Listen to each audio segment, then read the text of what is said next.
Hello again, rail fans. A lot of our subscribers here to the channel are new rail fans, folks new to the hobby. And one of the questions I get a lot from them is, how do I tell the difference between a GE locomotive and an EMD locomotive? So, what I've set out to do here is make a video with simplified answers, just some basics where you can tell the difference. Now, I am no locomotive aficionado. I'm the first one to admit that, not even close. So what follows here is an assembly of things I've picked up from rail fanning with real locomotive experts over the years.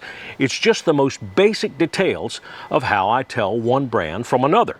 Now, I've dug up some examples of locomotives in videos I've shot from the past to help illustrate our little demonstration here.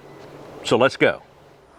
For IDing wide nose or wide cab locomotives, the first and most obvious difference between EMDs and GEs is the nose.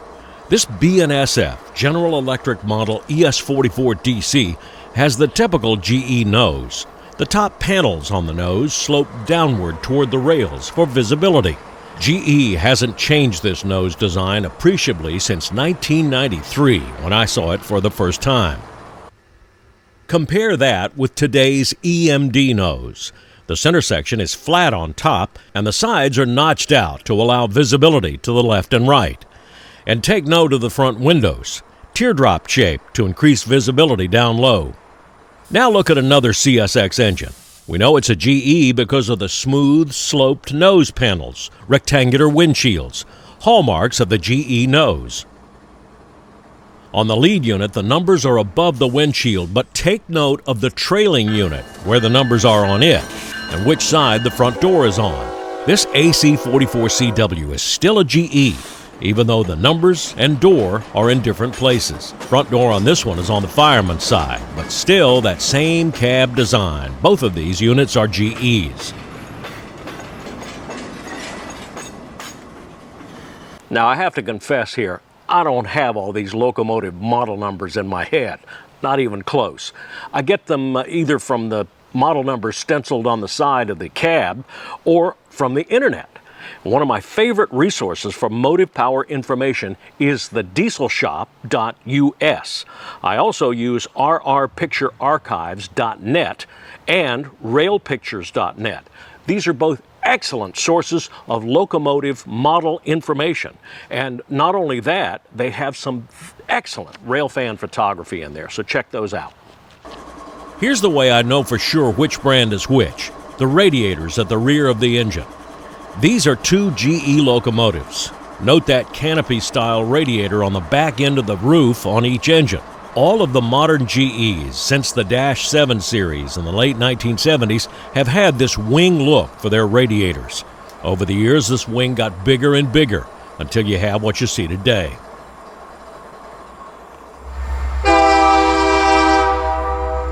Now here's an EMD. Here at Douglas City, Florida, near Quincy, I caught train Q606 pulling out of the siding with two EMD SD70Ms. These engines have EMD's older design wide nose. Look similar to GE's, but the side panels on top are sloped down parallel to the rail, not toward the front. The radiators are the giveaway though. Flat vertical louvers at the back instead of the wings, an EMD classic spotting feature. Here's another classic EMD engine to illustrate, the workhorse of the railroad industry for decades. EMD's SD40-2. The cab is a distinctive road switcher cab that's very different from the North American wide cab on the UP SD70Ms. But check out the flat radiator louvers on the rear hood. It immediately identifies the locomotive as an EMD. Spend any time out by railroads of any size, and you're going to see a good number of these SD40-2s. One of the best built locomotives ever.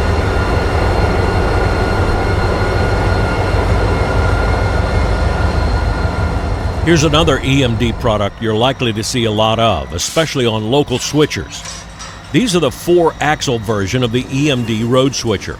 The cab is virtually the same as the SD40-2, and they have those flat vertical radiator intakes on the side of the long hood. Except this first one, it has no intakes at all. because there's no diesel engine in there. It's a road slug, has only electric traction motors, and gets its electric power from the GP40-2 that it's mated with. But all three of these units are EMDs.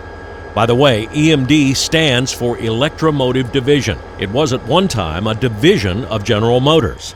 Now, as a subsidiary of Caterpillar, EMD stands for Electromotive Diesel. Back to GEs now. Here is CSX number 964. We know he's a GE because of that nose. We know he's got AC traction motors rather than DC because CSX uses that lightning bolt as an AC identifier. The radiator hanging out over the long hood is another GE giveaway. 964 is GE model ES44AH. The trailing engine, 5341, also has the radiator wings, and even though they're slightly different, it's still the GE hallmark. From overhead, you can see what these devices do. Basically large openings to dissipate the heat generated inside the locomotive. Blower fans are housed within the wing structures.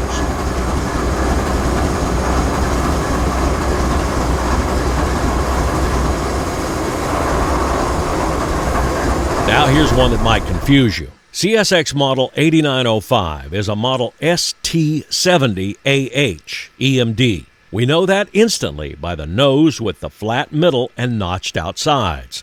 The teardrop windshield panels also mark it as an EMD.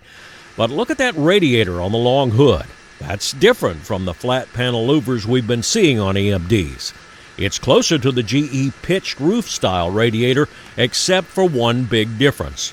From above, you can see those wings don't go all the way through the roof. The round radiator fan housings are still present on the all-new ST70AH. Well, it was all new when I shot this in July of 2019. Here's an all-EMD show on Q452 just north of Plant City, Florida. Now, the lead unit is a standard road switcher cab design. It's an EMD SD40-2. In second position is another EMD SD40, but it's a Dash 3, rebuilt by CSX with new controls and that square cab. Some rail fans call them SpongeBob square cabs. Third position is another SD40-2, but wait a minute. That fourth unit is not an EMD. Look at that pitched roof on the long hood. Number 4 is a GE, an AC44. But look at number 5. The flat louvers confirm it's an EMD, another SD40-2. Let's look at some more examples. Here's train M203 in Folkestone, Georgia, led by a single GE. In 2016, CSX and Wabtec began rebuilding 50 old AC 4400 CWs out of CSX's large fleet of them. They added new electrical systems, new cabs, PTC, and DP controls. It's a low-cost way to update an engine to newer standards. It saves having to buy a new one. The rebuilds are numbered in the 7000, 7200, and 7500 series. CSX calls the modernized engines CM44ACs.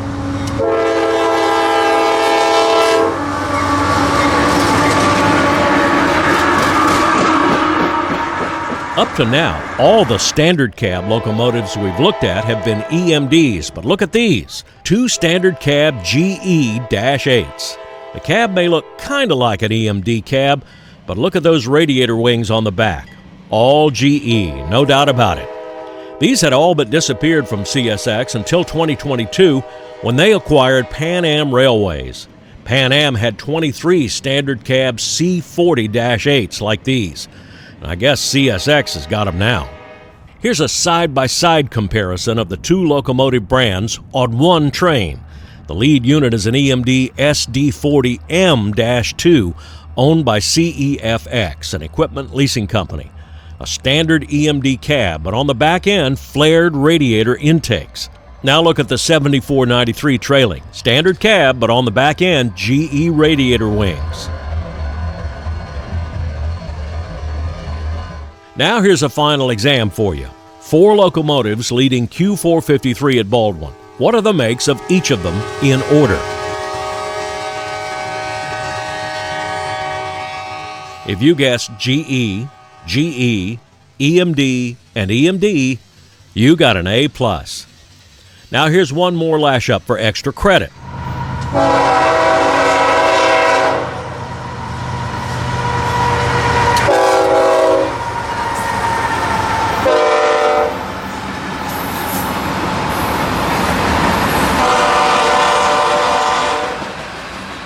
The BNSF unit in the lead was a GE. The Ferromax unit following was an EMD. The third unit, another BNSF, was also an EMD. The fourth unit, a BNSF in Santa Fe War Bonnet livery, was a GE. And the fifth unit in BNSF colors was also a GE. There are literally thousands of minute details about locomotives that give clues to their make, model, build era, and lineage of the locomotive. Now, I don't get into all that minutia. There are experts who do, and I'm certainly glad of it. It makes it much easier on us amateurs. I just wanted to help the newcomers to the hobby get an idea of the basic differences between the two major brand freight locomotives, and I hope this helped. Now, please subscribe to the channel if you haven't already done that. Hit the like button if you like this video. Write all of your comments in the comment section down below. I try to read every one of them, and I try to reply to as many as I can. I love getting your input on this video and ideas for future videos, ideas of what I can cover, places I can go. I like all that stuff. So until we meet up again somewhere out there on the high iron, this is Danny Harmon, out.